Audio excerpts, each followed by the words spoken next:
Welcome to part 47 of Andy Likes Weird Evidence, where I share the very distinctive and strange things that departed people use to prove that they're actually connecting with us. This is a double feature, that is to say a couple of weird pieces of evidence that came through back to back in one reading. The departed gentleman coming through started out kind of vague. He was just like vaguely referencing time frames for birthdays and vaguely referencing a very generic name.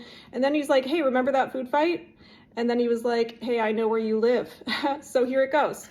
I feel like this is a nickname, and it feels like, I know this is generic, Bob. We're looking for a Bob or a Robert.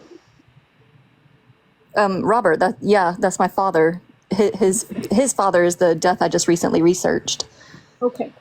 So that would just verify for us that this gentleman is connected to Dad's side of the family.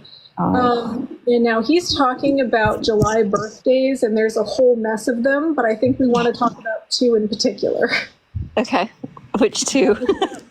I think we're talking about one between the 1st and the 4th, like one before 4th of July, and then one right after.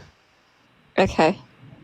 Are they males or? I was like, I have. He didn't specify. He just said there's a whole mess of July birthdays, and he was talking about a birthday right before 4th of July, so like between the 1st and 4th, and then one right after the 4th of July.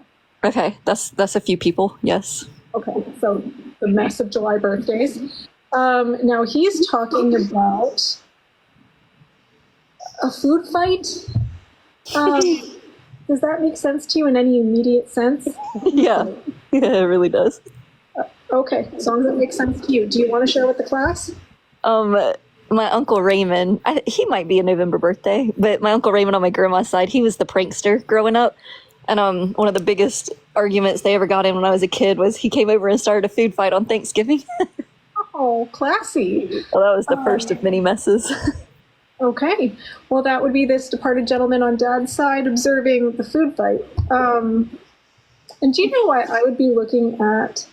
I don't know if this is like the Star Trek Enterprise or Enterprise Rent-A-Car or like Enterprise. Do you know if we're talking about Enterprise?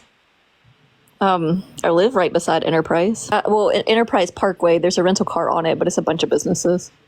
Oh, okay. So the word enterprise makes sense for your area. Yes, ma'am. Okay, perfect. So that's the closest he could get me to the word enterprise is by showing me Star Trek and rental cars. Yeah. Clever of him.